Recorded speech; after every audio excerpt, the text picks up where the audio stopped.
यदास सदा सदा के लिए स्वयं को समर्पित करते हुए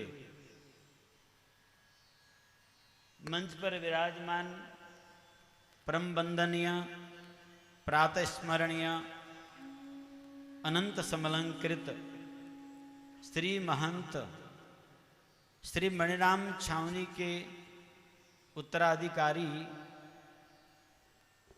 मेरे परम श्रद्धेय श्री चाचा गुरु महाराज जी की चरणारविंद में साष्टांग दंडवत अर्पण करते हैं।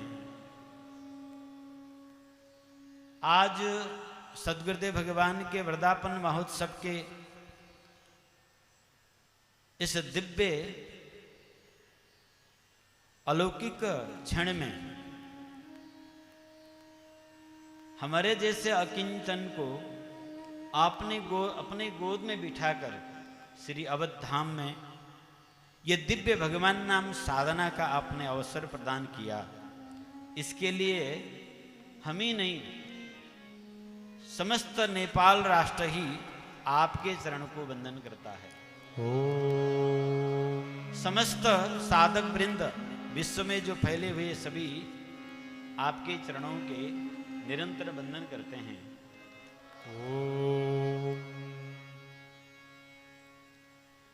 गुरु कृपा ही केवलम, गुरु कृपा ही केवलम, गुरु कृपा ही केवलम। जीवन में गुरु कृपा के अलावा कुछ भी नहीं है। यह गुरु कृपा संत कृपा से प्राप्त होता है।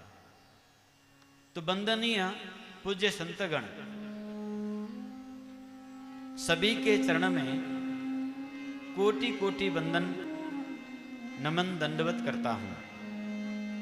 मेरे पूजनीय सभी चाचा गुरु, गुरु भाई और आदरणीय संत महंत वृंद सभी को वंदन करते हैं।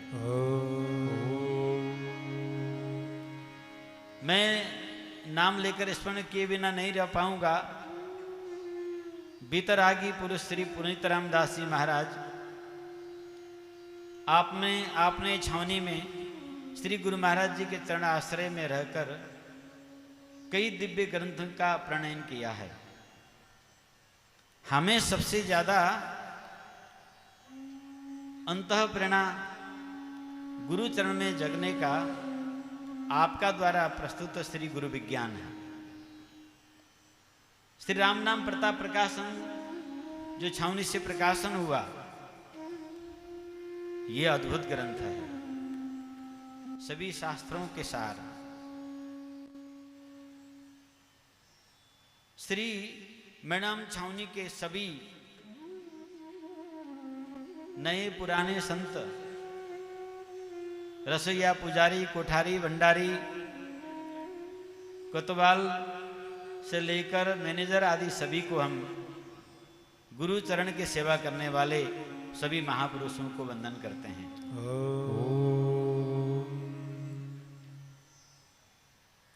प्रमुख यजमान के रूप में श्री महाराज जी के कृपा पात्र कमलाकर सिंह जी जो गुजरात अहमदाबाद से हैं, आपके संपूर्ण सपरिकर सहित आप सबको मंगल अनुशासन करते हैं। इसी प्रकार धर्म वृत्ति आप में निरंतर जागृत बना रहे और गौ ब्राह्मण संत की रक्षा के लिए निरंतर लगे रहें।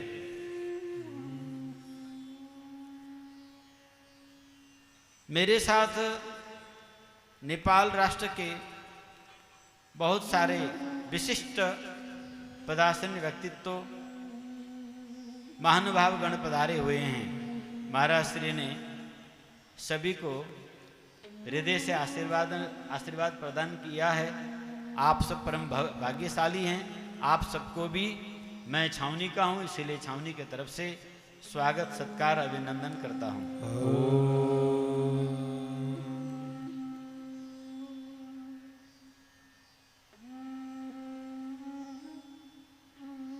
आइए साधना के चरण के भीतर प्रवेश करने से पूर्व हम सबसे पहले साधना को, रहस्य को संक्षिप्त समझना जरूरी है।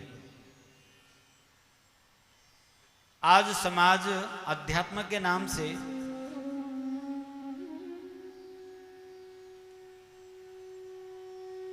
चारों ओर एक वातावरण बना हुआ है। सब अपनी अपनी परंपरा के हिसाब से अपने अपनी सूझबूझ से प्रयत्न कर रहे हैं। माहौल पूरे विश्व में श्री राम मंदिर के कारण एक अध्यात्ममय बन गया है। जब से श्री राम जन्मभूमि ट्रस्ट के अध्यक्ष प्रातः स्मरणीय परम वंदनीय परम पूजनीय अनंत श्री विभूषित महाराज श्री छावनी पीठाधीश्वर अध्यक्ष बने, तब से देश में मंदिर संबंधित भी भयंकर होने वाले हत्या, हिंसा, दंगा फसाद शांत हो गया। ये महाराज जी की तप की प्रभाव है। आपकी अति गंभीर चिंतन और मार्गदर्शन ये समूचे भारतवर्ष का सभी संत और भक्त वृंदों के लिए अत्यंत उदाहरणीय है। यदि आपकी अध्यक्षता न होती तो हमें लगता है कि न जाने देश में कितने क्या कुछ हो जाता, क्योंकि ये उग्रता का काम नहीं था, ये तप और सौम्यता का, बुद्धि विवेक का कार्य था, जो महाराज श्री ने कर दिखाया। ऐसे धीर गंभीर संकल्प सिद्ध पुरुष, जिनके वृंदावन महोत्सव के पावन अवसर में हम सब प्रतिवर्ष एकत्रित होकर भजन, सत्संग, ध्यान, साधना करते हैं। इस बार भी प्रातः काल में अष्टोत्तरी श्रीमद् रामचरितमानस, वाल्मीकि रामायण आदि इष्ट ग्रंथ का पाठ हो रहा है। दिन में अब हम नाम साधना करेंगे, संध्या काल में दिव्य सत्संग, परम वंदनीय संत समाज के मूर्धन्य व्यक्तित्व श्री डॉक्टर रामानंद दास जी महाराज जी के मुखार बिंद से हम सब श्रीमद् वाल्मीकि रामायण द्वारा राम तत्व को श्रवण कर रहे हैं। आने वाले दिन में एक से एक दिव्य संत भगवान का दर्शन होता जाएगा। आप सब बड़े भाग्यशाली हैं। ये सब गुरु चरण से संभव हुआ है, इसीलिए गुरु चरण में चित्त लगाएं। जो कुछ हम आप प्राप्त कर रहे हैं ये सब गुरु कृपा है। इसीलिए श्री गुरु पद नख मणिगण ज्योति, श्री गुरु पद नख मणिगण ज्योति, सुमिरत दिव्य दृष्टि होती, सुमिरत दिव्य दृष्टि होती। श्री गुरुदेव के चरणों के अग्रभाग को निरंतर चिंतन करना चाहिए। हृदय में अज्ञान नष्ट हो जाएगा और ज्ञान का प्रकाश प्रकाशित हो जाएगा। ये ऐसे बड़ाई के लिए नहीं लिखा गया है, ये सत्य है। कई लोग हम लोगों से पूछते हैं, कुछ जिज्ञासु होते हैं कि मनुष्य को क्यों मानना चाहिए, क्या जरूरत है, देवता को पूजो सीधे।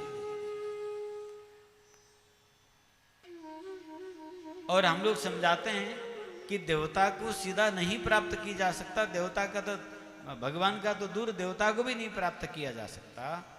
तो लोगों को चित्त से नीचे बात नहीं उतरती है। बहुत सारे समाज में ऐसे लोग हैं जो संत भगवान को, गुरुजनों को केवल आदर सत्कार करते हैं पर उपासना नहीं करते। गुरु उपासना ही अध्यात्म का मूल है, मोक्ष का मूल है, ज्ञान का मूल है, भक्ति का मूल है। बिना गुरु यदि कोई मैं मोक्ष प्राप्त करूं ऐसा सोचे, सिद्धि प्राप्त करूं, ये उसकी मूर्खता है। जितने भी उपासना है ये गुरु चरण आश्रित है। आप सीधे सीधे किसी देवता को इष्ट मान लो और उनके पूजा अपने ढंग से कर लो, ये आपकी श्रद्धा के कारण आपको जो कुछ लाभ हो वो अलग बात है, परंतु न मंत्र सिद्धि होगी, न वो देवता की कृपा होगी, और भगवत कृपा तो कल्पना ही नहीं कर सकते, कल्पना ही नहीं कर सकते। उपासना किसकी करनी चाहिए? जिसने गुरु चरण का आश्रय लेकर श्री गुरु आज्ञा का विश्वास पूर्वक शिरोधार्य किया है, वही जानता है और वही इष्ट को प्राप्त करता है। जो इष्ट को प्राप्त करता है उसका जीवन अनिष्ट रहित हो जाता है।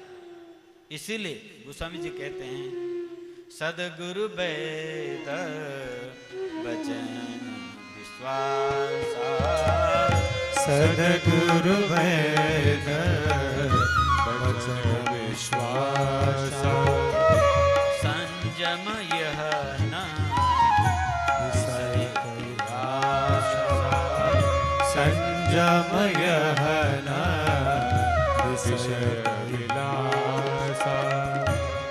यहाँ संयम शब्द, संयम यह विषय न कई आशा।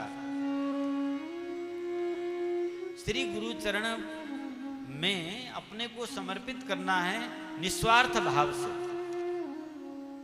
ऐसा सोच के नहीं कि ये सिद्ध हैं, ये चमत्कारिक हैं, ये शक्तिपात करते हैं, ये कुंडलिनी जगाते हैं,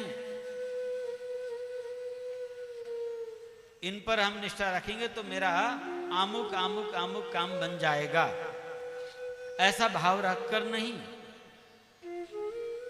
क्योंकि ऐसा भाव रखते ही आपके गुरु प्रेम होगा ही नहीं। आप स्वार्थ लेकर उपस्थित हुए हैं और आपकी वह श्रद्धा बहिरंग होगा, जिसके चलते आपकी अज्ञानता अविद्या की नष्ट हो नहीं सकता। और इष्ट प्राप्ति तो संभव ही नहीं।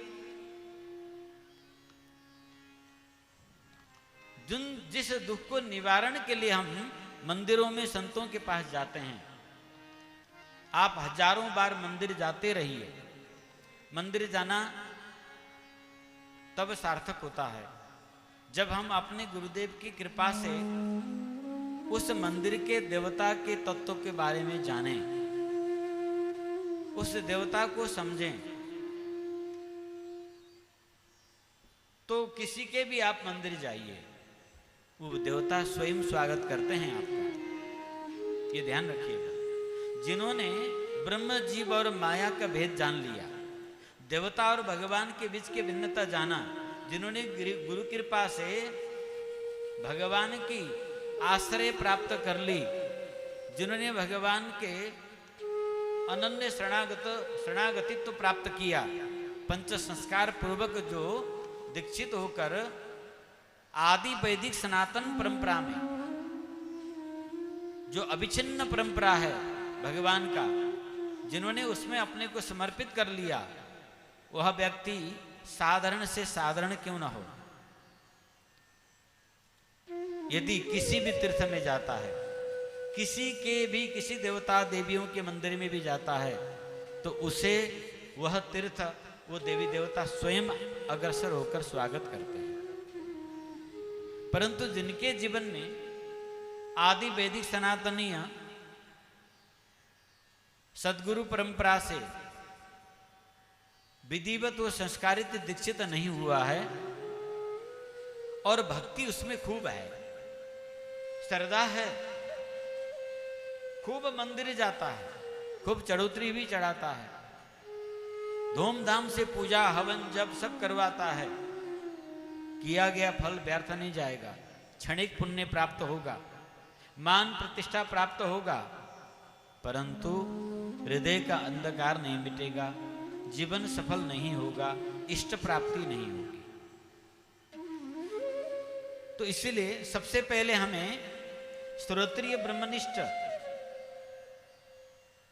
ध्यान दीजिएगा, श्रोत्रिय ब्रह्मनिष्ठ गुरु के शरण में जाना चाहिए। अब ये दो शब्द समझ में आ जाए तो बहुत सरल भी है, नहीं तो कठिन। सहज में अगर इसको समझें, श्रोत्रिय कहते ही आप अविच्छिन्न भगवत परंपरा को जानना है। ध्यान दीजिएगा, जहां श्रोत्रिय कहा जाता है केवल वेद व्याकरण न्याय छंद शास्त्र का विद्वान के लिए नहीं कहा गया है। श्रोत्रिय अविच्छिन्न गुरु शिष्य परंपरा में जो दीक्षित हो चुके हैं, क्योंकि अविच्छिन्न आदि वैदिक सनातनी गुरु शिष्य परंपरा में दीक्षा होने के बाद वेद वेदांग आदि शास्त्रों का अध्ययन उसका स्वाभाविक गुणधर्म है, यह अलग नहीं है। पर हम अविच्छिन्न गुरु शिष्य परंपरा में विधिवत दीक्षित नहीं होते हैं, केवल शब्द ज्ञान प्राप्त करते हैं। उन्हें शास्त्र दीक्षित तो हैं, पर वो श्रोत्रिय नहीं है। शास्त्रज्ञ तो वो होंगे, पंडित तो वो हैं, परंतु फिर भी श्रोत्रिय नहीं है, क्योंकि ये अविच्छिन्न बोध कराता है। अविच्छिन्न भगवत प्रतिपाद्य मार्ग है। भगवत प्रतिपाद्य मार्ग में मनमुखी नहीं चलता है। तो आप उसमें जब पंच संस्कार पूर्वक अपनी अपनी उस वैदिक सनातन के सत परंपरा के सिद्धांत अनुसार जब दीक्षित होते हैं, तब ही आप कान में समस्त वेदों के सार, समस्त शास्त्रों के सार, बीजभूत उस ब्रह्म मंत्र का जब गुरुदेव भगवान कान में मंत्र फूंकते हैं, उसी क्षण वह श्रोत्रिय और शरणागत हो जाता है। गुरु परंपरा से वेद का शास्त्र का अध्ययन तो किया, परंतु उस विधि परंपरा अनुसार दीक्षा नहीं लिया तो ब्रह्मनिष्ठ नहीं हो सकता। ब्रह्मनिष्ठ होना उससे भी सबसे बड़ी बात है। तो श्रोत्रिय ही ब्रह्मनिष्ठ हो सकता है, अर्थात विधिवत पंच संस्कार पूर्वक दीक्षा लेने वाला और अपने सद्गुरु के वचन में दृढ़ विश्वास करने वाला, वह गुरु कृपा से ब्रह्मनिष्ठ हो सकता है। ब्रह्मनिष्ठ तप से नहीं होता, पाठ करने से नहीं प्राप्त होता।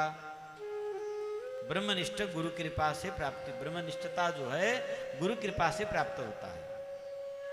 अनन्य भगवान में शरणागतित्व भाव, अखंड भाव, ये बिना गुरु कृपा के प्राप्त नहीं होता है। जिसको ऊपर गुरु कृपा हो जाता है वो किसी को जाने न जाने, पर फिर ध्यान देना, गुरु आदि वैदिक सत परंपरा का अयोध्या के प्राय सभी संत आदि वैदिक रामानंदीय श्री संप्रदाय से दीक्षित हैं।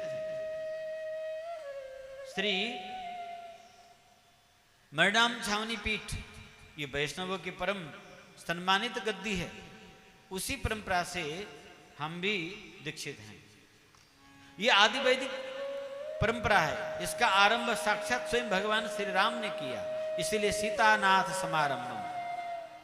आरंभ स्वयं परमात्मा से, मैन मेड और गॉड मेड, ये दो मार्ग हैं। मनुष्य के द्वारा बनाई गई देवता व कोई भी मार्ग ये भगवान तक नहीं पहुंचाता। भगवत प्रतिपाद्य मार्ग में चलेंगे तो ही हम भगवत प्राप्त कर सकते हैं। तो सत परंपरा में भगवत प्रतिपाद्य मार्ग में हमें श्रोत्रिय ब्रह्मनिष्ठ आचार्य के चरण में दीक्षा लेने के बाद उनके वचन में हमें दृढ़ विश्वास होना चाहिए, तभी हमारी सभी प्रकार के विषय की नष्ट हो जाता है। तृप्ति हो जाती है। इसीलिए गुरु के चरण में बार बार वंदन करते हैं। बिना गुरु की कृपा के कोई भव सागर से नहीं तरता है। तो कर्णधार सदगुरु दृढ़ नावा, कर्णधार सद गुरु दृढ़ नावा,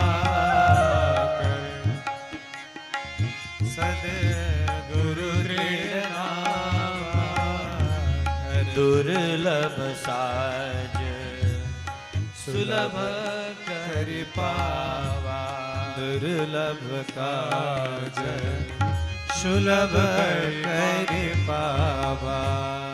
बोलिए सदगुरुदेव भगवान की जय। तो श्रद्धेय भक्तजन तथा आदरणीय संत वृंद, श्री मृणाम छावनी समुचे भारतवर्ष का ऐसा दिव्य पीठ है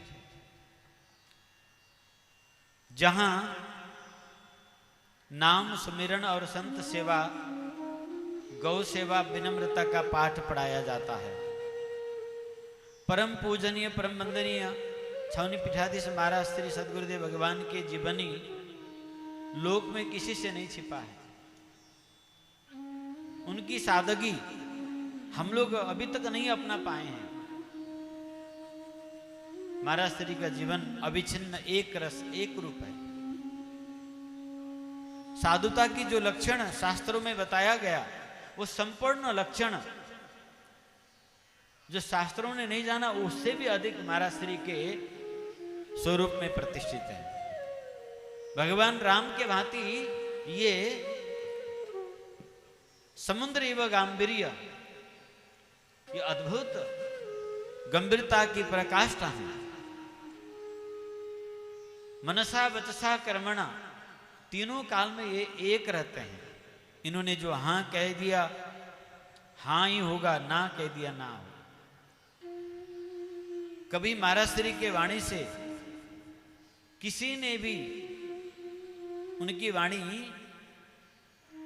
बदल गई हो, या कहकर भूल गए हो, या कहने के बाद वो संपन्न न हुआ हो, ऐसा कोई कल्पना ही नहीं कर सकता। ऐसे दिव्य महापुरुष कितने सौभाग्यशाली हैं हम लोग। कितना सौभाग्यशाली है भारतवर्ष,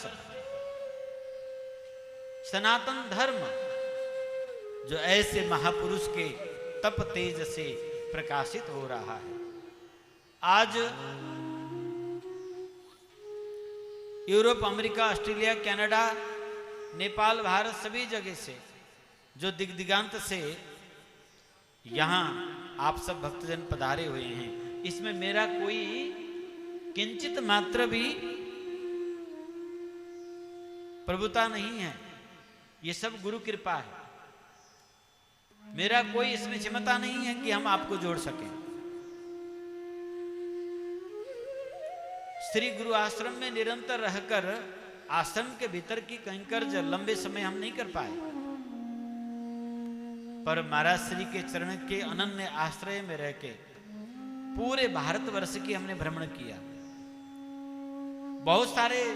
बहुत जगह प्रलोभन मिला, भटकने की बहुत से रास्ते थे। कई संतों ने बड़ी संपत्ति और महामंडलेश्वर के लालच भी दिखाए,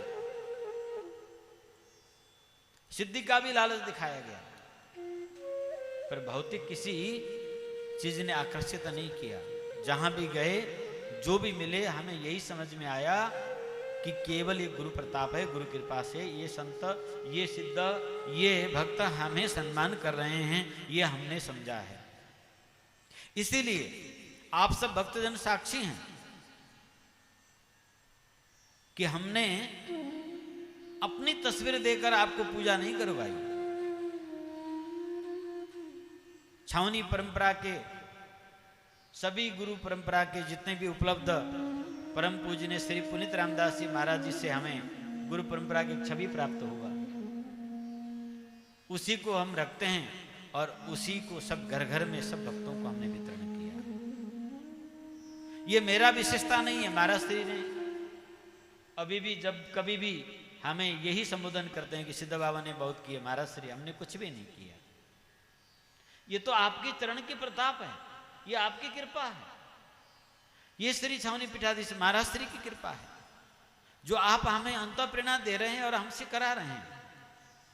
आज आपने गोद में बिठाकर टूटी फूटी तोतेला बाणी, न भाषा छंद है, न लिंग पुलिंग है,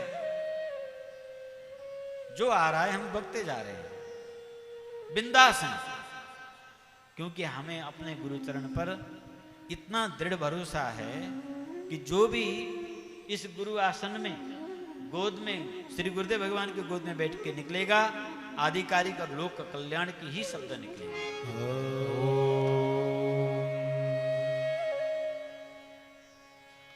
छावनी की परंपराओं को, छावनी की इतिहास, श्री मणिराम छावनी, मणिराम दास महाराज जी कौन हैं, इन सबको हमें जानना जरूरी है। जब तक हम अपने घर को पता नहीं जानते हैं तो घर कैसे पहुंचेंगे? हाँ, जिसे घर के पता नहीं हो वो घर कैसे पहुंचेगा?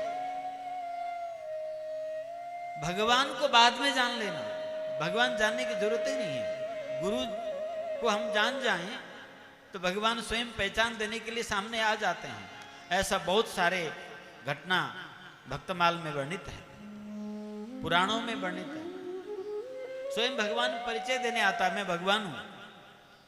इसीलिए गोस्वामी जी ने कहा, जपिए नाम रूप बिनु देखे, जपिए नाम रूप बिनु देखे, आवत हृदय स्नेह विशेष, आवत हृदय स्नेह विशेष।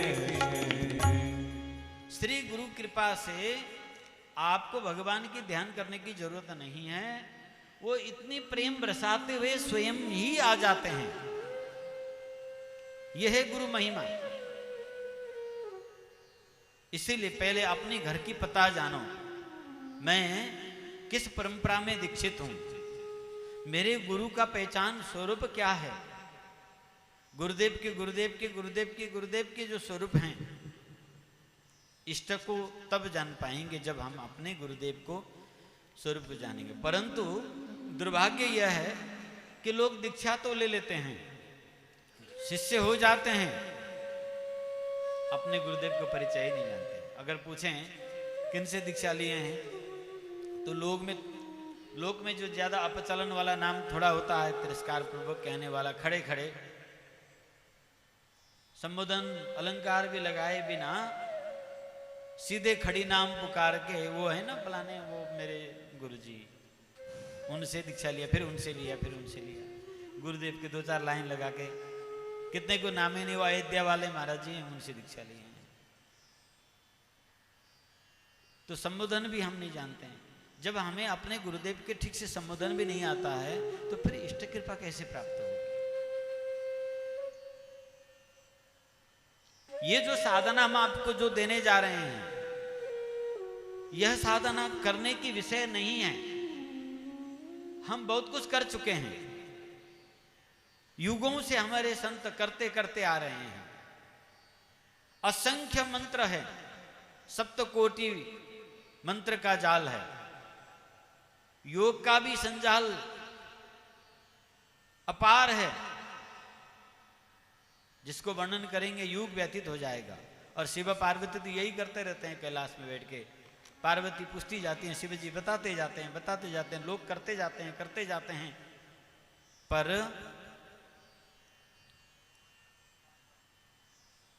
ये सब ब्रह्म कारक, भगवान शिव स्वयं कहते हैं ये सब जो है ब्रह्म कारक हैं, लोक में उलझाने वाला है।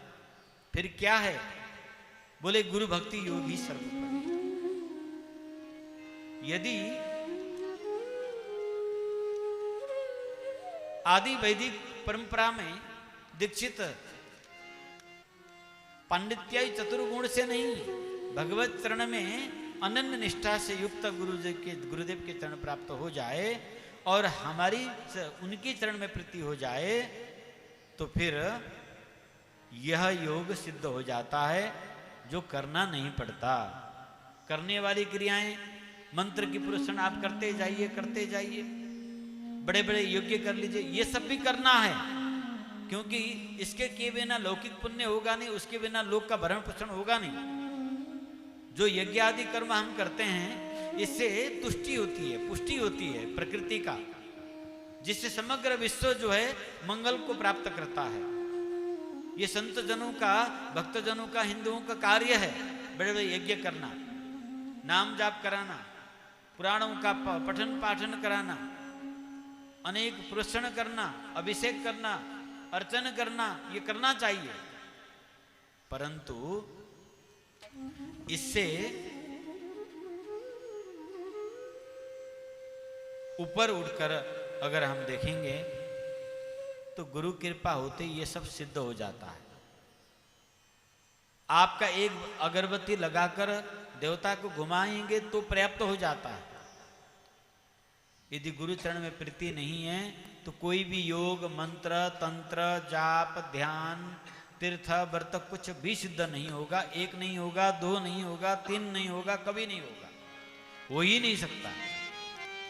वो क्रिया व्यर्थ चला जाता है, वो समय व्यर्थ चला जाता है, वो धन व्यर्थ चला जाता है और विधि निषेध हो जाता है।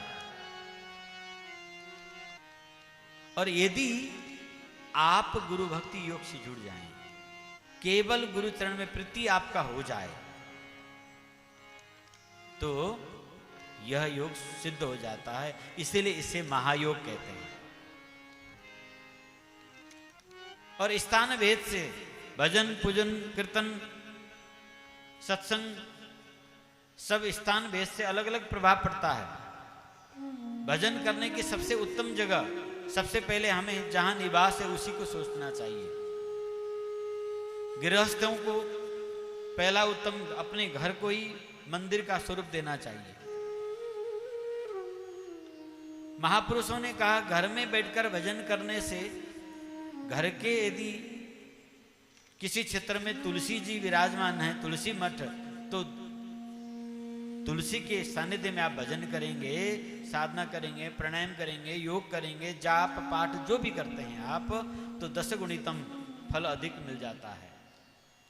उससे भी अधिक यज्ञशाला में, यज्ञशाला से भी अधिक समुद्र नदी के तट में, उससे अधिक पहाड़ के चोटी और गुफाओं में, उससे अधिक गौशाला में, उससे भी अधिक तीर्थों में, और सभी तीर्थों से अधिक धाम में प्राप्त होता है। मतलब ये 10-10 गुणा से अधिक अधिक उसकी महत्व बढ़ती जाती है। कैसे, ये भी जान लीजिए। आप घर में बैठ के, अपने बेडरूम में बैठ के अथवा अपने पूजा रूम में भजन करेंगे तो आपका पूजा रूम तो सबसे बेकार है। घर में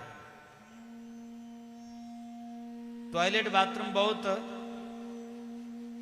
मेंटेन करके बनाते हैं, खूब खर्च लगाते हैं, और पूजा घर के सबसे जो बेकार के कोना होगा, सबसे छोटे कोने होंगे, प्राय लोग उस कोने को पूजा रूम बना लेते हैं।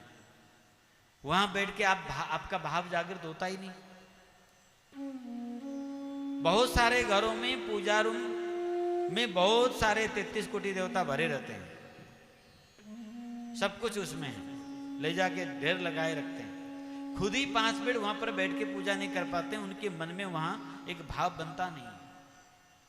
और फिर बाहर बैठ के आप बैठक में या बेडरूम में भजन करोगे, आलस्य, प्रमाद, आपका जो भी शरीर का दोष है वहां बना हुआ है, उससे उत्कृष्ट भाव नहीं बनता। जैसे आप तुलसी के मठ में पहुंचेंगे या दीपक कलश सामने रखेंगे तो उससे एक वैज्ञानिक स्वरूप खड़ा हो जाता है। तांबे के लोटा, चांदी, तांबा, पीतल, मिट्टी, इन पात्र में जल भर के पंचपल्लव, बड़, पीपल, चांप, आम पाकर इन वृक्षों का पत्र, हरा पत्र उसमें रखिए। मिले तो अष्ट स्थान के मिट्टी, नहीं तो तुलसी की मिट्टी भी उस पात्र में थोड़ी सी, एक चुटकी भर, यदि 1 लीटर पानी है तो 1 चुटकी भर तुलसी के जड़ की मिट्टी रख दीजिए। उसमें कुछ नवरत्न रख दीजिए, है तो, नहीं तो आप स्वर्ण और कोई एक रत्न ही रख दीजिए, कोई बात नहीं तो एक तांबे का कलश हो तो उत्तम, चांदी का हो तो और उत्तम, सोने का हो तो और उत्तम। जल भी नदी का हो तो उत्तम, झरने का, नदी का, कुएं का, नल का नहीं, प्लास्टिक के टैंकी वाला नहीं, मिट्टी के उसमें रखे हुए पानी हो, तवा बहती हुई नदी का पानी हो, तीर्थ जल हो, उसको भर दीजिए। अपनी छाती के बराबर ऊंचाई में उस कलश को रखिए। घी का दीपक अपनी दाईं ओर जला लीजिए। कोई मंत्र आदि कुछ नहीं चाहिए, आप अपने गुरुदेव से जो प्राप्त हैं उसको लेकर आप उसमें बैठ जाइए। देखिए तत्काल आपका सुषुम्ना खुल जाएगा। कमर सीधा करके बैठना है और नासाग्र दृष्टि करते हुए अपने गुरुदेव को ध्यान जैसे लगाएं कि आपके भीतर की भावना के विस्तार इतनी तीव्र रूप से हो जाता है, क्योंकि उस कलश में जो हमने मिश्रण करके सामने रखा है, वैसे कलश में पूर्ण मिश्रण करेंगे तो अमृत बन जाता है। ये कलश का विज्ञान बहुत अद्भुत है। हर पूजा पाठ पितृ चाहे देव कर्म में कलश दीपक अनिवार्य है। कुछ भी नहीं तो भी हम लोग दीप कलश किया करते हैं। इसके वैज्ञानिकता को जानना समझना जरूरी है, केवल वो दिखाने के लिए नहीं रखा गया। जहां हम इस प्रकार से कलश विराजमान करते हैं वहां एक कस्मिक एनर्जी का साइक्लोन बन जाता है, चक्रवात। मूलाधार चक्र नीचे जमीन से छोटे भाग से एक चक्र बनता है और वो घूमते हुए ऊपर की ओर ऊर्जा को खींच के ले जाता है। जैसे बाहर आपने चक्रवात देखा होगा तो उसके चपेटा में घर, गाड़ी, वृक्ष जो भी आ जाए उस जड़ से उखाड़ के ऊपर की ओर ले जाता है, ऊपर की ओर। इसी प्रकार से जब आप इस प्रकार से तुलसी के पौधा के पास, कलश दीपक के पास, तीर्थों में, गुफाओं में, नदी के किनारे में ऐसे स्वच्छ सुंदर पवित्र जगह में रहकर जब आप साधना करते हैं तो आपके मूलाधार चक्र से जीवनी शक्ति की प्रवाह ऊर्ध्वगति हो जाती है, ऊपर उठने लगता है। जब जीवनी शक्ति मूलाधार से ऊपर की ओर उठती है तब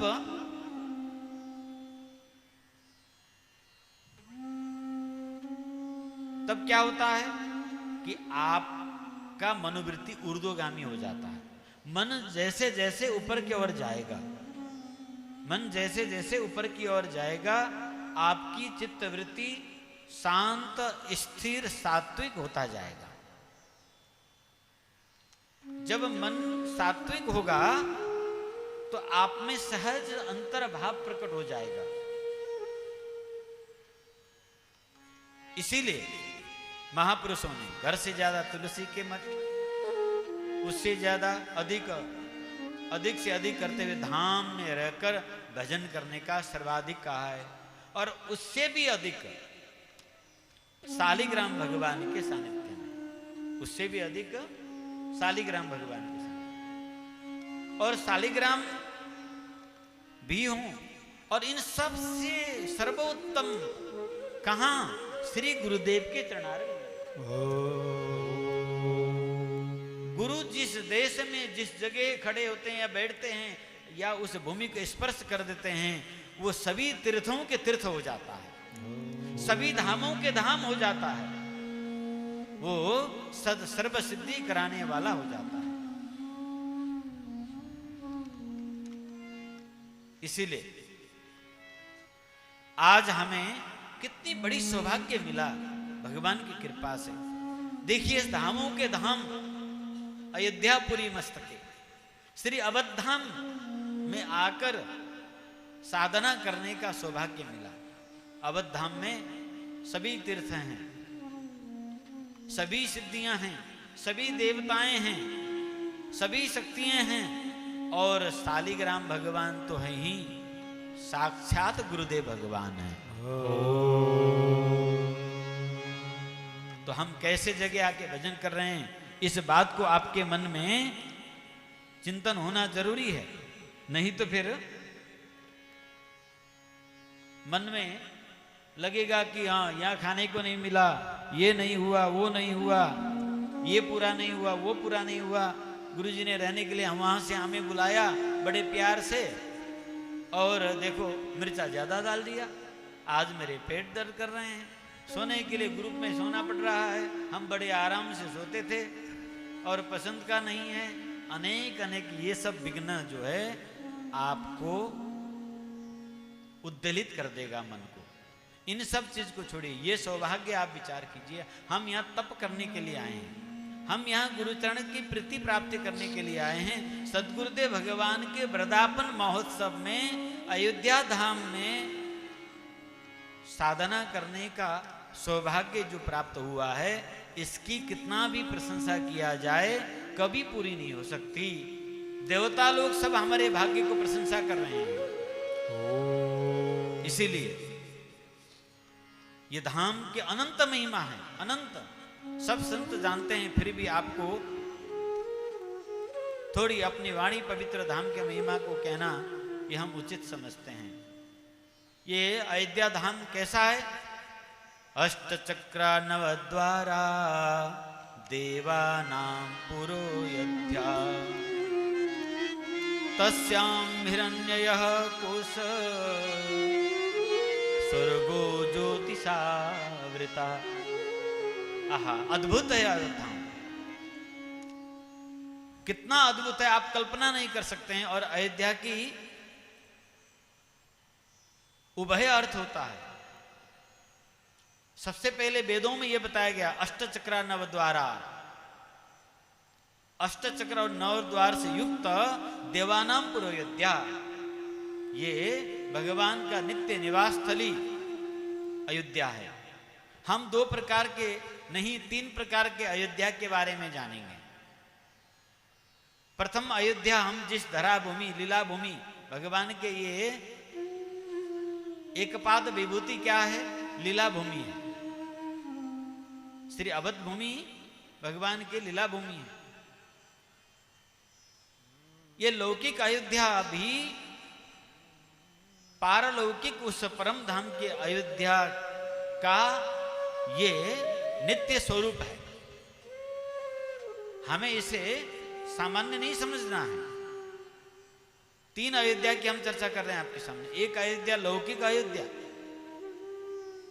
दूसरी अयोध्या पारलौकिक अयोध्या जो ब्रिजा से पार है, त्रिपाद विभूति से संपन्न है, जहां काल का प्रवेश नहीं है, माया का प्रवेश नहीं है, वो अविच्छिन्न एक रस एक रूप रहने वाला भगवान का नित्य धाम, वह अयोध्या। और इन दोनों अयोध्या के बीच में एक और भौतिक अयोध्या है, ये पांच भौतिक शरीर है। अष्टचक्रा नवद्वारा। अब हमारी साधना अयोध्या से शुरू होती है और अयोध्या में पहुंचना है। अष्टचक्र नवद्वार, इसको जरा अपने ऊपर समझिए। ये मनुष्य शरीर कोई साधारण नहीं है, ये भगवान का निजी घर है। इसे अपना स्वतंत्र मानकर इसको दुरुपयोग करना, ये भगवत धर्म प्रति के अत्याचार करना है। इसीलिए उस जीव को पनिष्ठ मिलता है। ध्यान देकर आपको समझना है इस बात को। अयोध्या धाम की अनंत महिमा है। लौकिक अयोध्या की कोई सामान्य महिमा नहीं है। भगवान के सबसे प्रिय राजधानी है। योगिक अर्थवाद में करेंगे हम आपको। पहले भौतिक इस अयोध्या को थोड़ा महिमा जानिए, सरयू जी को महिमा जानिए। मज्जहि सज्जन वृंद बहु पावन सरजू नीर, जपहि राम धरि ध्यान उर सुंदर श्याम शरीर, सुंदर श्याम शरीर। सरयू जी की महिमा अनंत। आप सब नेपाल से पधारे हुए विशेष समुदाय में, सभी बड़े समुदाय में भक्तजन हैं। आपके ही देश के शीर्ष भाग मानसरोवर कैलाश से नदी की एक दिव्य धार प्रवाहित हुई है। मयूरमुख से ये निकलती है। महाराजा श्री वशिष्ठ महाराज जी के तप से मनु महाराज जी के अनुरोध में मानव सरोवर से उस दिव्य प्रवाह को आपने आकर्षण किया और इसकी प्रवाह नेपाल से होते हुए और अयोध्या तक पहुंचती हुई फिर आगे जाकर गंगा जी में मिलती है। नेपाल में इसे कर्णाली कहा जाता है। कर्णाली नदी, सरयू जी के कई धार हैं, कुमाऊं से भी एक निकलता है। 7 धार हैं सरयू जी के। इन 7 में से मुख्य धार कर्णाली है।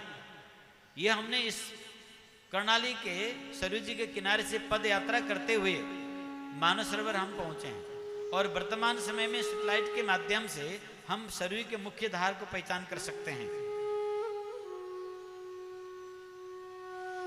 पर दुर्भाग्य की बात यह है कि नेपाल के लोग कर्णाली को सरयू जी के रूप में नहीं जानते हैं और कर्णाली में स्नान का कोई पुण्य प्राप्त नहीं होता, ऐसा भ्रमपूर्ण मान्यता है।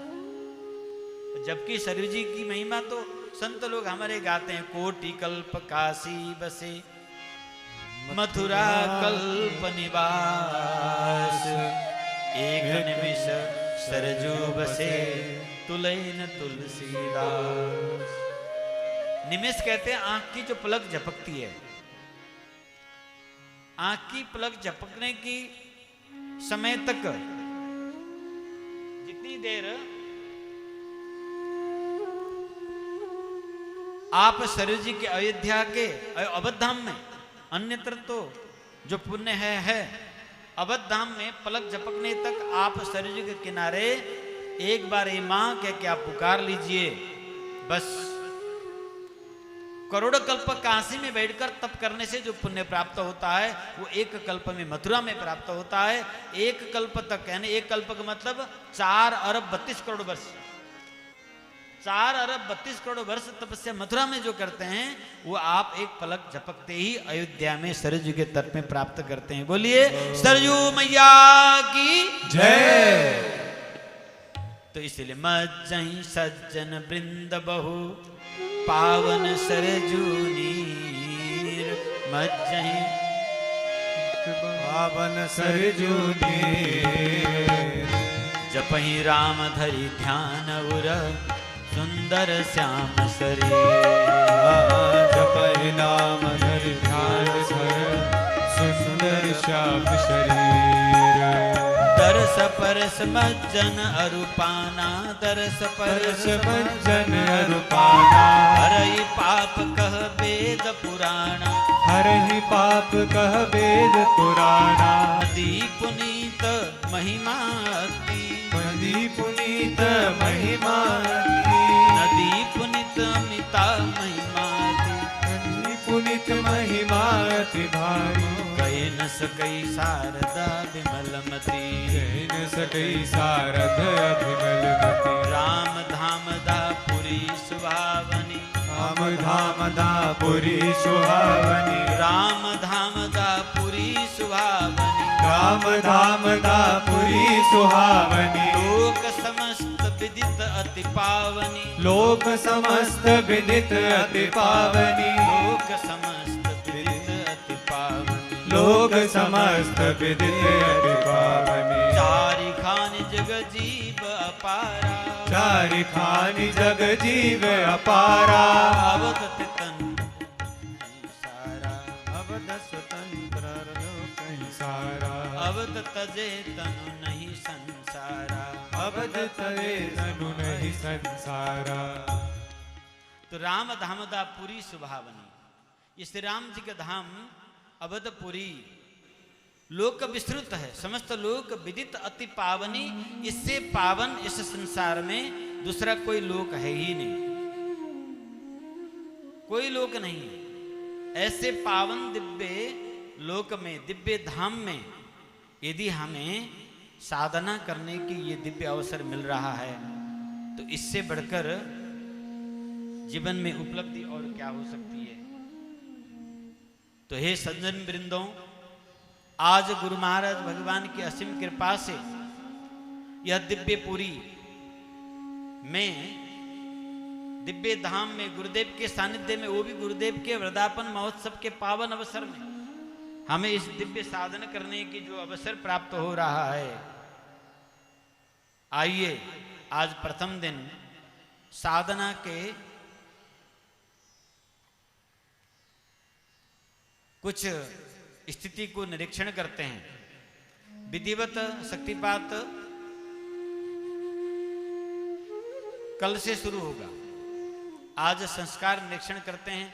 आप बहुत सारे तो पुराने साधक भी यहाँ पर और सभी संत वृंद, सभी महापुरुषों से भी निवेदन करेंगे, क्योंकि इसमें मेरी कोई विशेषता नहीं है। साधना के बारे में हम कल आपसे चर्चा करेंगे। पहले हम थोड़ा सा साधना में प्रवेश करने की प्रयास करेंगे, क्योंकि कल ही थोड़ा सा प्रवेश हो जाना चाहिए था, पर आज हम थोड़ी देर पहले साधना में प्रवेश करते हैं, क्योंकि हमने आपको साधना स्थल का महिमा गाया है। ये समूचे भारतवर्ष के, विश्व के सभी हिंदुओं को समझना जरूरी है। अयोध्या में केवल दौड़े दौड़े आना और मंदिर में घंटी बजाकर भाग जाना ऐसा नहीं। आप यहां आओ तो आराम से, तसल्ली से समय निकालकर एक दिन, 2 दिन, 3 दिन, कम से कम कहा है त्रिरात्रिम गुरुगृहे निवसित, कम से कम 3 रात्रि धाम में रहना चाहिए। और आप तो सप्ताह व्यापक रह रहे हैं, और जितने भी आपने नेपाल अन्य क्षेत्रों में रहकर साधना किया है, उन सब साधना को ये सर्वोपरि फल है कि आज सदगुरुदेव भगवान के वृंदावन महोत्सव के पावन अवसर में हमें यहाँ सानिध्य में बैठ के साधना करने का अवसर मिल रहा है। चित्त प्रसन्न है कि नहीं सबका?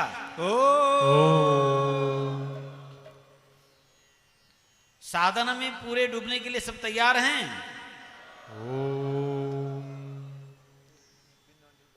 इस दिव्य साधना में कई नए साधक यहाँ हैं, सुनिए ध्यान देकर। जब गुरु कृपा में आपकी मन की ज्योति श्री गुरुचरण के ज्योति से मिल जाता है तो अद्भुत कृपा हो जाती है। उस कृपा की वर्णन नहीं किया जा सकता। उस भक्त के हृदय में योग प्रकट हो जाता है और वो महायोग का स्वरूप ले लेता है। कुछ करना नहीं है, ध्यान दीजिएगा। करने वाले साधना करते करते करते युग बिता लिए हमने, न करके होने वाली साधना को अब हम अनुभव करेंगे। और ये साधना गुरु भक्ति योग से शुरू होता है। इसकी कोई विधि नहीं है, कोई समय नहीं है। जब कभी भी गुरु चरण में मन लग जाए तब तदेव लग्नम सुदिनम, सब लग्न, बार, नक्षत्र, ग्रह शुभ होकर चारों ओर से उस साधक के अनुकूल बन जाते हैं। उस साधक के सिद्धि प्रदान करने के लिए और उस साधक को स्पर्श करके खुद भी धन्य होने के लिए सभी पितृ कृपा से लेकर सब देव कृपा भी एकत्रित हो जाता है जब गुरु चरण में आपका मन लग जाता है। इस साधना पद्धति में आपको संप्रदाय बदलना नहीं है, गुरु बदलना नहीं है, इष्ट बदलना नहीं है। इसका एक विचित्र सत्यता है। आप किसी भी संप्रदाय के हैं, किसी भी गुरु के शिष्य हैं, आप उन्हीं के चरण में अपना चित्त को लगा के बैठना है। जो आप यहां देख रहे हैं, जो बोल रहा है, ये केवल निमित्त है जोड़ देने वाला। जैसा एक दर्जी 2 कपड़े का टुकड़ा जोड़ के वस्त्र बना देता है, सिर्फ हमारा कार्य है जोड़ना आपको अपने गुरु चरण से, आपके इष्ट देव से। कोई भ्रम ऐसा न रख लें अपने अंदर में। तो अपने ही गुरु चरण में पहले मन को लगाना है। किसी प्रकार का कृत्रिम कोई प्रयास नहीं करना है। आपने यदि आदि वैदिक सनातन परंपरा से सदगुरु से मंत्र प्राप्त किए हैं तो आप उसको मानसिक सुमिरन कर सकते हैं, बाकी कुछ नहीं करना है। न कोई मंत्र जपना है, न ध्यान लगाना है, न आसन की क्रियाएं करना है, न मन को कंट्रोल करना है। ध्यान देके सुनिएगा, मन को कंट्रोल भी नहीं करना है। बहुत सारे लोग कहते हैं ध्यान नहीं लगता गुरुजी, मन कंट्रोल नहीं होता। पर अब ये जो गुरु कृपा साधना है, यहां आपको मन कंट्रोल नहीं करना है। ध्यान की अभ्यास भी नहीं करना है, योग की अभ्यास भी नहीं करना है। न हठ योग, न राजयोग, न अन्वय योग, न किसी प्रकार के कोई योग की कुछ करने की जरूरत नहीं है। फिर क्या करना है? तो आपको अपने अपनी गुरुदेव को याद करके कमर सीधा करके बैठ जाएं।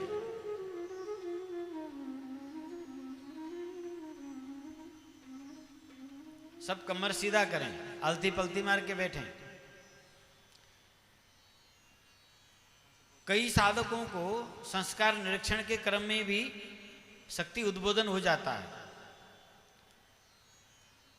ये शक्ति उद्बोधन कैसा होता है, किस प्रकार से होता है, क्यों होता है, इसकी हम अगले सत्संग में आपको सुनाएंगे। हम दिन रात उसी के लिए कर रहे हैं, हमारे अंदर हो भी रहा है, तो होने वाले कई समझ नहीं पा रहे हैं, कई को हो नहीं रहा है। तो आज आपके संस्कार निरीक्षण के अंतर्गत भी शरीर में क्रिया गति उत्पन्न होती है। जब गुरु कृपा भक्ति संचार आपके अंदर हो जाता है, आप अपने गुरुदेव के चरण में चित्त लगा लेते हैं, विशेष करके भगवान रामानंदाचार्य जी के चरणारविंद में, क्योंकि इस कलिकाल को उद्धार करने के लिए उन्होंने ही इस विद्या को प्रकट किया है। इसके विषय में हम अगले सत्संग में बहुत सूक्ष्मता पूर्वक आपको दिग्दर्शन करेंगे, क्योंकि अभी आज का निश्चित समय होने जा रहा है, इसलिए आज हम आपका संस्कार का निरीक्षण करना चाहेंगे। तो भगवान रामानंदाचार्य जी को स्मरण करना जरूरी है, और वही इसके अधिष्ठाता ऋषि हैं। उन्होंने ही कलिकाल के जीव की कल्याण के लिए यह सरल सुगम दिव्य मार्ग प्रकट किया है। उनकी कृपा से कबीर, रैदास, धन्ना, मीरा, नामदेव, ज्ञानदेव, तुकाराम, नानक देव आदि सभी महापुरुषों ने इसी साधना के जरिए आत्म साक्षात्कार, ब्रह्म साक्षात्कार किया है। कबीर वाणी में भी आपको ये साधना की महिमा मिलेगा। नानक जी के गुरु ग्रंथ साहब आदि सभी में इसी साधना की महिमा आपको मिलेगा। हमारे जितने भी भगवत प्राप्त महापुरुष मध्यकालीन भक्ति युग के हुए हैं, ये सबके सब इसी नाम भक्ति योग साधना से वह इसी कली काल में भगवत प्राप्त किए हैं। भारतवर्ष के संत भगवान बहुत ज्यादा जानते हैं इस विषय में। उनके द्वारा प्रकट वाणियों को सब हम गाते भी हैं, पर ये होता प्रकट कैसे है? जैसे गोस्वामी जी ने कहा, जुगति वेद दीपनी पोई हैं। हाँ, ये साधना की कड़ी है महाराज, बड़े बड़े व्याख्या टीका इसके ऊपर हुआ है, पर साधना की यहाँ पर युक्ति है, इसीलिए इसे जानने वालों ने भी व्याख्या नहीं किया, और ये व्याख्या का विषय भी नहीं है। समझ रहे हैं ना? जुगति वेदीपनी पोई, जुक्ति से वेदन करके पोना है। श्री राम नाम मणि को जुगति के द्वारा वेदन करना है, और किसमें पोना है? आपके शरीर के 72,000 जो नाड़ियां हैं, 72,000 नाड़ियों में पोना है। उसको पोना समझते हैं ना? जैसे हम ये फूलों की हार बनाते हैं, एक एक फूल धागे में पो के बनता है, उसी प्रकार से शरीर के 72,000 नाड़ियों में राम नाम को पोना है। जुगति बेदी पनि पोई हैं। ये सज्जन वृंद जो हैं, आगे गोस्वामी जी इसी को कहते हैं, बड़े जो मर्मी लोग होते हैं ना, कुदारी से खोदते हैं, मर्मी कुदारी। ये अगले सत्संग का विषय है, अभी केवल आपको संकेत भर कर रहा हूं। तो यहां वो ऐसा जुगति भगवान रामानंदाचार्य जी ने अनुग्रह किया कि कलयुग के जीव के उद्धार के लिए, नाम भक्ति को सिद्ध करने के लिए उन्होंने उस युक्ति को प्रदान किए। तब मध्यकालीन भक्ति युग के सभी संतगण, सामान्य से लेकर जो महान कुलीन हैं, ये सब भगवत प्राप्त किए हैं इसी साधना के माध्यम से। विगत लंबे समय से संत समाज में साधना धीरे धीरे धीरे लुप्त होता गया। बहिरंग प्रवृत्ति बढ़ती गई। बाहरी भक्ति के आचरण तो हम खूब करते हैं, परंतु आंतरिक उपासना की जो पद्धति, वो केवल क्रिया भर में रह गया। जो कुछ हम कर रहे हैं, ये माता पिता हमारे खानदान की संस्कार पर हम कर रहे हैं, ये हमारी अपनी ही श्रद्धा पर यहां विचारना पड़ेगा। तो इसीलिए ऐसे अवस्था में कैसे भगवत कृपा हो, जब हम पात्र ही नहीं हैं। तब भगवान रामानंदाचार्य जी ने इस दिव्य साधना का लोक कल्याण के लिए अर्पण किया। वह लुप्त होते होते आज कंदराओं में पहुंच गया। हमने कहीं बाहर से प्राप्त नहीं किया, रामानंद संप्रदाय के संतों से ही प्राप्त किया, भक्तों से ही प्राप्त किया, बाहर से नहीं। परंतु ये लुप्त अवस्था में था, इसका भी मैं वर्णन बाद में करूंगा। ये अत्यंत लुप्त और गुप्त ब्रह्म विद्या, बिना कुछ किए साधक को सब कुछ हो जाता है। मंत्र सिद्धि भी इससे हो जाता है, स्तोत्र आदि सिद्धि भी इसी से हो जाता है। पूरे आपके शरीर के 72,000 नाड़ी में, 72,000 ही नहीं, 3.5 करोड़ रोम छिद्र हैं, उतनी ही नाड़ी हैं। उन सब में राम नाम प्रवेश कर जाएगा। रोम रोम ररंकार के उच्चारण हो जाएगा। आप चाहे किसी संप्रदाय के हों, हमने कुछ अन्य विधर्मियों को भी प्रयोग किया हमारे शरीर, तो वो राम राम राम जपने लगा, उसकी अल्लाह अल्लाह तो कहां चला गया, क्योंकि भीतर की आवाज है, वो अंतर आत्मा की आवाज है। इसे संतों ने सुरति शब्द योग कहा है।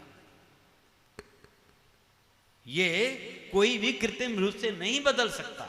और इसमें मंत्रो लयो हठो राजयोग अंतर भूमिका क्रमात् एक एव चतुर्धायाम महायोगो विधीयते।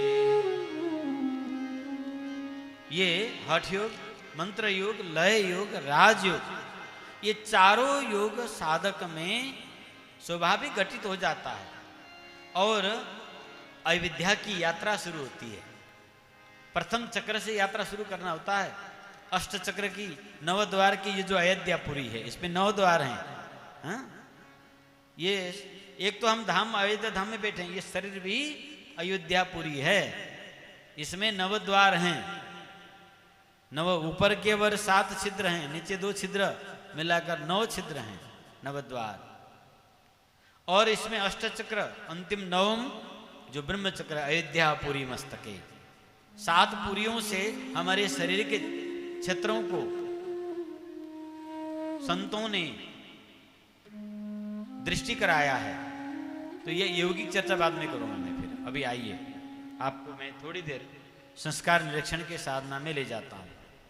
तो पहले भाव ये समझ लिए आप कि आज संस्कार निरीक्षण करेंगे, कल से शक्ति संचार शुरू होगा। ये गुरु भक्ति कृपा से भगवान रामानंदाचार्य स्वयं उस व्यक्ति के अंतःकरण में अपनी कृपा से अंतर्भाव को जागृत कर देते हैं, ऊर्ध्वमुखी कर देते हैं। उस क्षण साधक में विचित्र घटनाएं घटती है। योग की, हठ योग की आसन क्रियाएं प्राणायाम स्वतः साधक में होने लगता है। उसमें कोई घबराना नहीं। ये कोई तंत्र मंत्र, कोई देवता प्रवेश नहीं करता। ये भ्रम से भी सब दूर रहिएगा। देखिए यहाँ पर शालिग्राम जी विराजमान है, तुलसी जी, एकादश रुद्राक्ष है। भूत प्रेत नहीं आता। कई लोग कहते हैं सीधा बाबा कहीं तंत्र मंत्र कर देते हैं। हाँ, ये भ्रम जल्दी चलता है लोगों में। जहां शालिग्राम जी हो, तुलसी जी हो, वहां किसी का कोई मंत्र तंत्र कुछ नहीं काम करता। यहां तो गुरु कृपा काम करती है और गुरु स्वयं प्रवेश कर जाते हैं। तो जब आपके अंदर में गुरु कृपा संचार शुरू होती है तो आपके शरीर के लिए आवश्यक आसन, प्राणायाम, मुद्रा, ये सब क्रियाएं हजारों हजार प्रकार के हैं। संतों ने 84 लाख प्रकार के आसन बताए हैं। उसमें 24 प्रकार के, 84 प्रकार के मुख्य बताए गए, 24 मुद्राएं और 8 प्राणायाम। इसमें ये हम कृत्रिम अभ्यास करते हैं तो भी फायदा होता है। पर ये आसन की आविष्कार कब हुआ, कहां से हुआ, कैसे हुआ? तो किसी को हाथ पकड़ के पलट पलट के फिजियोथेरेपी वाले ने जैसे आजकल करते हैं, पैर पकड़ के इधर घुमाओ, इधर घुमाओ, इधर घुमाओ, ऐसे करके टेस्ट लैब में करके कोई आसन आविष्कार किया हो, ऐसा नहीं है। जब श्रद्धायुक्त शिष्य और सामर्थ्युक्त गुरु की कृपा हुई, उस समय जो विचित्र लक्षण प्रकट हुए उसे घिरण्य ऋषि ने, गोरक्षनाथ जी ने, आदि महर्षियों ने उन मुख्य मुद्राओं को संकलन करके कृत्रिम अभ्यास करने पर भी मन उन्मनी हो जाता है, मन अमनस्क हो जाता है। बहुत लंबे काल के प्रयास से हठयोगी भी राजयोगी बन जाता है। इस भाव से उसको संकलन किया गया। तो यहां आपको कुछ भी नहीं होगा, ऐसा भी है, और बहुत कुछ होगा। तो इसीलिए मैं कह रहा था भक्ति की 64 लक्षण। आंखों से आश्रुपात होना, उबासियां आना, जमाई आना, हिचकी आना, शरीर में कंपन न होना और बड़ी जोर से चीख निकलना, ठहाका लगा के हंसना, जो साहित्यिक रस नवरस हैं, हास्य रस, वीर रस, रौद्र रस, वात्सल्य रस, माधुर्य रस आदि ये रसभाव भी प्रकट होते हैं। वही मुद्राएं भी प्रकट हो जाती है। इसीलिए गोस्वामी जी ने कहा है, मम गुण गावत पुलक शरीरा, मम गुण गावत पुलक शरीरा, गद गद गिरा नयन बहनीरा, गद गद गिरा नयन वाणी गदगद हो जाता है, बहनीरा। आंखों से अश्रुपात होने लग जाती है, शरीर रोमांचित हो जाता है। ये रोमांच, हर्ष, विमर्श आदि, ये उदित भाव आदि 64 भाव का वर्णन संतों ने किया है। ये भी क्रम में बाद में किया जाएगा। तो ये सब लक्षण प्रकट होगा, आप घबराइएगा मत। और शून्य, एकदम स्तब्ध, यन लब्धा पुमान मत्तो भवति, स्तब्धो भवति, आत्मारामो भवति, वो स्तब्ध हो जाता है, आत्मारामता को प्राप्त होता है। तो ये सब लक्षण इसमें प्रकट होते हैं भक्ति के।